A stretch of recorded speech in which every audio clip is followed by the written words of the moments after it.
आज की कहानी जो हम आपके लिए लेकर आए हैं वो जीवन के संघर्ष का एक बेहतरीन नमूना है, जिसकी शुरुआत में हम ईमा नाम की लड़की को देखते हैं। बाहर किसी तरह का युद्ध चल रहा है।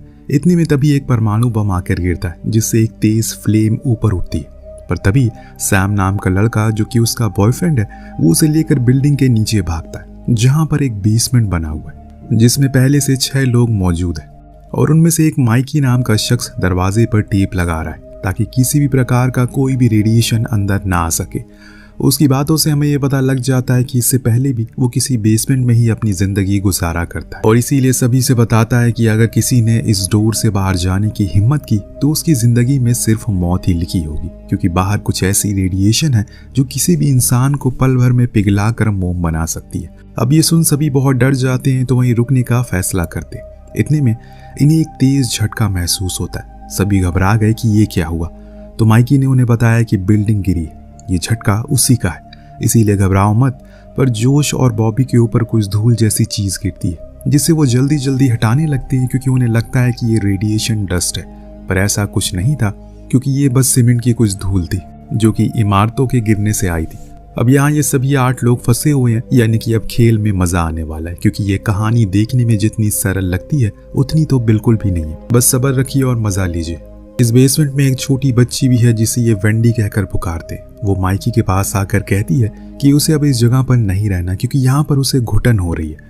तो माइकी उसे समझाने की कोशिश करता है कि अगर वो बाहर गई तो उसके बाल 2 मिनट में पूरे जल जाएंगे, स्किन पिघल जाएगी। ऐसी डरावनी बातें सुन वो बच्ची और ज्यादा डर गई और फौरन अपनी माँ की गोद में जाकर छुप गई। इसके बाद अब सभी ने माइकी के आगे का प्लान के बारे में पूछा, लेकिन किसी को उसे कोई भी ढंग से जवाब तक नहीं दिया। बस इतना कहा कि जो भी कुछ वो कहेगा उन्हें वही करना होगा, क्योंकि जब अमेरिका ने जापान पर बम गिराया था का वो सर्वाइवर है, इसीलिए उसे पता है कि ऐसी सिचुएशन में कैसे खुद को जिंदा रखा जाता है। तब एमा सभी से पूछती है कि क्या किसी के फोन में नेटवर्क आ रहा है, तो कोई जवाब नहीं देता। पर डेल्विन के पास एक रेडियो डिवाइस है जिससे कि वो बात करने की कोशिश में लगा था, लेकिन अफसोस कि उसके हाथ कुछ नहीं आया। इसके बाद अब माइकी सभी को खाने के लिए बीन्स देता है, जो सभी थोड़ा थोड़ा खाते, लेकिन जोश और बॉबी अब ऐसे नहीं रहना चाहते। उन्हें खुली जगह पर जाना है, इसीलिए वो जबरदस्ती गेट को खोलने चले गए। हालांकि माइकी ने मना भी किया, लेकिन वो नहीं माने, तो उसने उनके ऊपर एक से वार किया, जिससे कि ये दोनों डर गए और चुपचाप अपनी जगह पर बैठ गए। वहीं रात होने पर एमा नोटिस करती है कि उसी बेसमेंट में माइकी का एक पर्सनल रूम भी है, जहां पर किसी को भी जाने की इजाजत नहीं है। इधर बाहर जोश हर दिन एक ही खाना खाते खाते बोर हो गया। वो आज के खाने को उठाकर फेंक देता है, क्योंकि उसे ये नहीं खाना, और उसकी इस हरकत से माइकी को बहुत गुस्सा आता है। और इतने में सैम भी खड़ा हो गया, क्योंकि उसे लग रहा है कि वो लोग ऐसे हाथ पे हाथ रखकर बैठे हुए जिससे कोई फायदा नहीं होने वाला, उन्हें कुछ तो करना ही है। इतने में ये दोस्तों वहां की लाइट फ्लिकर होने लगती है, क्योंकि गेट के बाहर कोई था जो उसी गेट को काटने की कोशिश कर रहा। सभी को लगा कि ये आर्मी वाले होंगे, इसीलिए वो बहुत खुश हुए। लेकिन जब गेट खुला तो वहां पर 5 रेडिएशन सूट पहने सोल्जर थे, जिनके हाथ में बंदूकें थी। वो वेंडी को पकड़ लेते हैं और उसके गले में कुछ इंजेक्ट करने लगते हैं। मारिलीना, जो कि उस बच्चे की माँ थी, वो उन्हें ऐसा करने से रोकती है, पर वो सभी उस वेंडी को एक प्लास्टिक बैग में भर कर ले गए। फिर बचे हुए 3 सोल्जर इन लोगों पर हमला करने लगे, लेकिन इन्होंने बड़ी ही चालाकी से तीनों को मार गिराया। लेकिन इसमें इनके एक शख्स को गोली लग गई, पर उससे भी ज्यादा दर्द में है मारिलीना, जिसकी बेटी वो लोग न जाने कहां लेकर गए। इसीलिए वो अब उस स्टील गेट को खोलने चली गई, पर सही समय पर इन लोगों ने देख लिया, वरना हालत और भी बदतर हो जाते। अब मारिलीना को स्टोर रूम में बंद कर दिया गया और बाहर उन सोल्जर की छानबीन शुरू हो गई। मास्क हटाने पर पता लगा कि ये एशियन सोल्जर है, जो देख डेल्विन को लगता है कि ये शायद नॉर्थ कोरियन आर्मी के होंगे, लेकिन माइकी को लग रहा है कि ये हमला अरब देशों ने मिलकर किया। उधर डार्विन बार बार रेडियो पर किसी से बात करने की कोशिश में लगा हुआ, पर इसका कोई फायदा नहीं होता। उल्टा माइकी ने उसे ऐसा करने से मना कर दिया, क्योंकि ऐसा करके वो शायद दुश्मनों को खुद की लोकेशन बता देगा, और इसीलिए वो ऐसा ना करे। उधर मारिलीना का रो रो कर बुरा हाल हो चुका है, क्योंकि उसकी बेटी को वो लोग न जाने कहाँ ले गए होंगे, न जाने वो किस हाल में होगी। वो यही सब सोच सोच कर रोए जा रही है। तब एमा उसके पास खाना लेकर आई कि सब कुछ ठीक हो जाएगा। बाहर खाने पर ये सब डिस्कस हो रहा है कि उनके पास अब एक रेडिएशन सूट है, यानी कि कोई बंदा बाहर जाकर आर्मी से मदद मांग सकता है, लेकिन जाएगा कौन। एमा अपने हाथ खड़ा करती है, पर माइकी को उस पर भरोसा नहीं है। वो मना कर देता है और जोश को जिम्मेदारी देता है, क्योंकि उसका भाई यहाँ घायल है, उसे उस लड़ाई में गोली लगी थी और इसीलिए वो वापस जरूर आएगा। यही सोचकर उसने ये जिम्मेदारी उसे दे दी, खैर अब उसे वो सूट पहनाया जाता और फिर जाने को बोला गया। जब वो बाहर गया तो उसने देखा कि उस बेसमेंट के बाहर एक टनल टाइप बनाई गई है जो जाकर एक लैब में खुलती है, जहां पर दो लोग वही सूट पहने हुए कुछ रिसर्च कर रहे। वो भी उन्हीं के साथ मिल गया और वहां की चीजों को देखने लगा। तब उसने नोटिस किया कि वहां पर कई सारे इंसानों के बाल रखे हैं, कुछ कैप्सूल भी हैं जिसमें कुछ छोटे छोटे बच्चों को रखा गया, पर वो बेहोश हैं। और उसी में वेंडी भी थी। इस तरह के एक्सपेरिमेंट को देखकर वो एकदम बौखला सा गया। इस चक्कर में उन दोनों ने इसे पहचान भी लिया, पर जोश ने जैसे तैसे करके खुद की जान को बचाया और भागते हुए बेसमेंट में आ गया। पर उसके चेहरे पर डर देखकर सभी और डर गए। तब उसने बताना शुरू किया कि बाहर किसी भी प्रकार की कोई भी सर्वाइवर नहीं बचा। अब वो लोगों पर अजीब तरह का एक्सपेरिमेंट कर रहे हैं क्योंकि अब सब कुछ खत्म हो गया।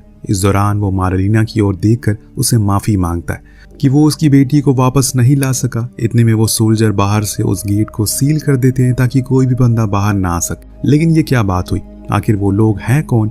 अगर आर्मी वाले हैं तो इनकी मदद क्यों नहीं कर रहे? खैर अब यहाँ हम इमा को देखते हैं जो घायल एड्रिन के पास आकर उसकी मदद करती है, उससे बातें करती है, जिससे कि हमें पता चलता है कि ये दोनों कई सालों से एक दूसरे को जानते, लेकिन आज पहली बार उन्होंने बातें की। इस दौरान वहां पर सैम आ गया, जिसने कुछ देखा तो नहीं, लेकिन यहाँ हमें एक और चीज पता लगी। सैम और एमा का रिलेशन कुछ ठीक नहीं। यही वजह है कि वो उसके साथ ज्यादा समय नहीं बिताती।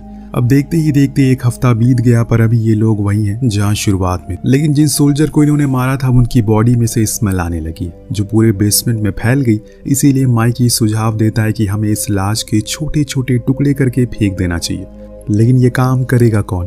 तब बॉबी हाथ खड़ा करता और फिर वो माइकी दोनों मिलकर उस लाश को ठिकाने लगा देते। इस बीच हम मार्लिना को भी देखते हैं जो अपनी बेटी के जाने की वजह से बहुत ज्यादा परेशान है और उसे सहारे की जरूरत है, जो सहारा बॉबी उसे देता है। यहाँ 2 दिन बाद आखिरकार सभी लोग मिलकर माइकी के उस रूम तक पहुंच ही गए जिन्हें डेरविन लेकर गया था, क्योंकि उसे लग रहा है कि वो खाने को चोरी कर रहा है और सभी से झूठ भी कह रहा है कि खाना खत्म हो गया। लेकिन जब एमा उसके रूम में गई तो वहां उसने कुछ न्यूज़पेपर की कटिंग देखी जिसमें 9/11 के कुछ आर्टिकल थे, जो काफी अजीब था।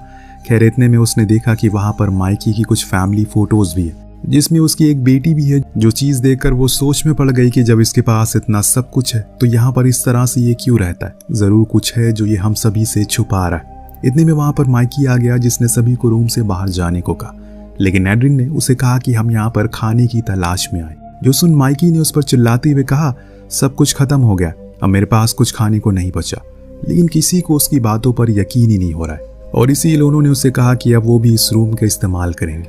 जो सुन उसे गुस्सा आ गया तो वही मार्लिना, जो कि अब पूरी तरह से बॉबी के प्यार में पागल हो चुकी है, यहाँ तक कि वो अपनी बेटी को भी भूल चुकी है, जो देख इमा उसके पास गई। उसने तो उससे कह दिया कि तुम भी हमें ज्वाइन कर सकती हो। जो सुन उसे गाली देकर वहां से बाहर आ गई। अब समय कुछ इस तरह से बीत रहा है, हर कोई अपनी ही परेशानियों से तंग है, पर इनकी सबसे बड़ी दिक्कत है खाना, जो कि किसी को भी नहीं मिल पा रहा है।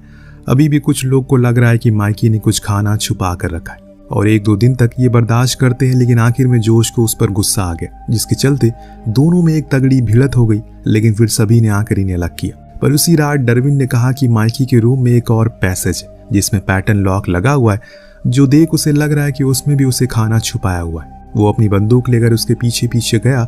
एमा ने भी उसका पीछा करते हुए देख लिया, इसीलिए वो भी उस रूम में गई।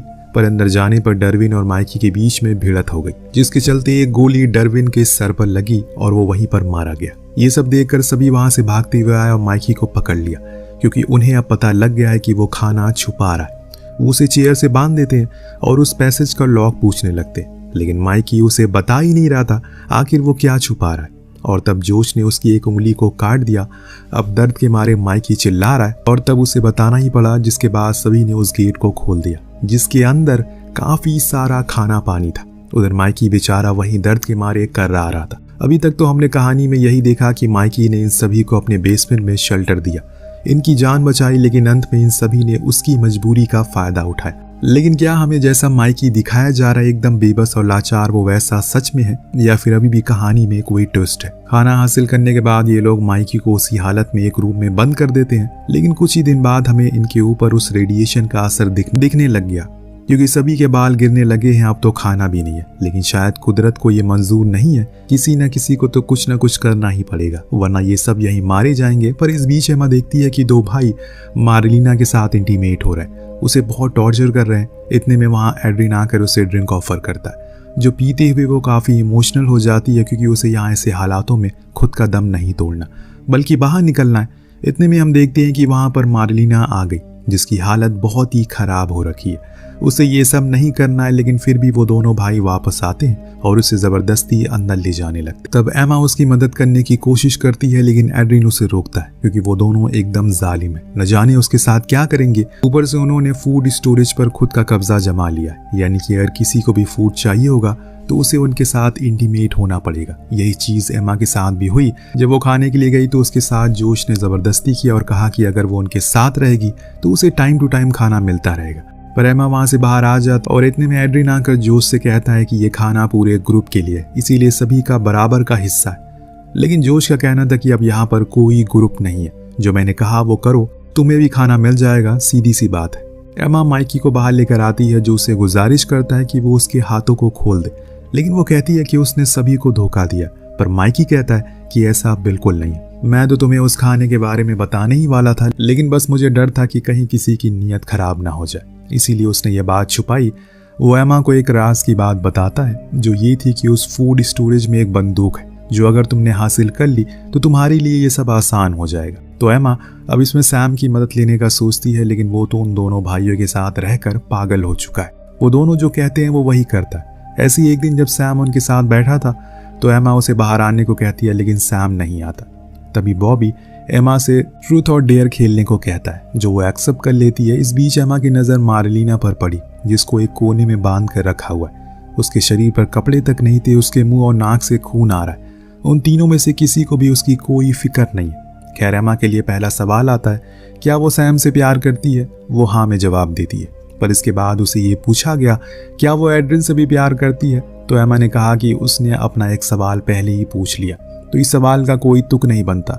जो सुन जोश को गुस्सा आ जाता और एमा पर भी वो भड़क गया। पर ऐसा करने पर सैम ने उसे रोका। उसने सैम को डेयर दिया, जाकर डरविन की लाश के टुकड़े करो, जो कि वो कर नहीं पाता, जिसके बदले में बॉबी उसके हाथ को ही मोड़ देता है और फिर एमा को वहीं डेयर ट्रांसफर करता है। अगर उसने ये नहीं किया तो आज सैम का एक हाथ खो देगा। इसीलिए एमा को मजबूरन ये करना ही पड़ा, जो चीज़ वो कभी नहीं करना चाहती। अब इसके बाद वो सैम से कुछ नहीं बोलती और बस चुपचाप बैठी रहती है, लेकिन अब उसे किसी भी कीमत पर वो बंदूक चाहिए।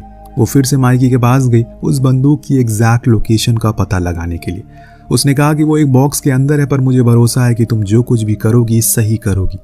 मैं तुम्हें एक और चीज़ बताना चाहता हूँ।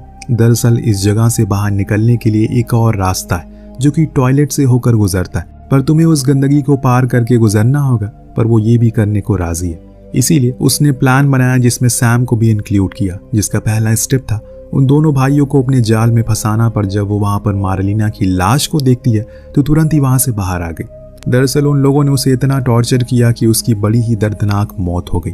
उधर सैम अपने मंसूबों में कामयाब हो जाता, लेकिन जब उसने उस लाल डब्बे को उठाया तो बॉबी ने उसे देख लिया। लेकिन तब तक सैम ने उस पर बंदूक तान दी और उसे लेकर बाहर आ जाता है। पर जब वो बाहर जोश को भी देखता है तो उसके मन में एक सवाल आया, ये कहाँ से आ गया? इतने में एमा सैम से कहती है कि वो उसे शूट कर दे, जो कि वो करता भी है, लेकिन वो गोली जाकर एड्रिन को लग गई, जिससे वो वहीं मारा गया। और इससे बॉबी को मौका मिल गया सैम के ऊपर हमला करने का। उसने उसे बहुत मारा, लेकिन तभी पीछे से एमा आकर जोश के गले को काट डालती है। यानी कि एक भाई का तो काम तमाम हो गया, लेकिन अपने भाई की मौत को देखकर बॉबी का खून खौल जाता है। जो चीज़ देख एमा फौरन भागकर माइकी के पास आ गई। उसके हाथ खोल दिए, क्योंकि उसे पता है कि वो उसे लड़ नहीं सकती, लेकिन माइकी लड़ सकता है। पर उसे तो बॉबी को मारने की कोई ज़रूरत ही नहीं पड़ी, क्योंकि उसने तो खुद को ही आग लगा ली। लेकिन इसके पीछे की भी एक वजह थी, क्योंकि वहां पर कोई भी शाफ्ट नहीं है, जिसके कारण अगर हल्की सी भी आग लग गई तो पूरा बेसमेंट जल जाएगा। इस चीज़ को सही करने के लिए वो बॉबी के शरीर पर लगी आग को बुझाने लगता है। पर इसी बीच एमा पूरे बेसमेंट के बचे हुए एक ही रेडिएशन सूट को पहनकर टॉयलेट में घुस गई और गेट को लॉक कर लिया। माइकी ने कहा कि वो गेट को खोले, लेकिन अगर वो गेट को खोल भी देती है, और आखिर में माइकी स्माइल करता है, क्योंकि उसे एमा के लिए खुशी थी कि वो इस नरक से बाहर निकल गई। पर वहाँ एमा जब बाहर गई तो उसने महसूस किया कि ये वो न्यूयॉर्क तो है ही नहीं, जहाँ वो रहा करती थी।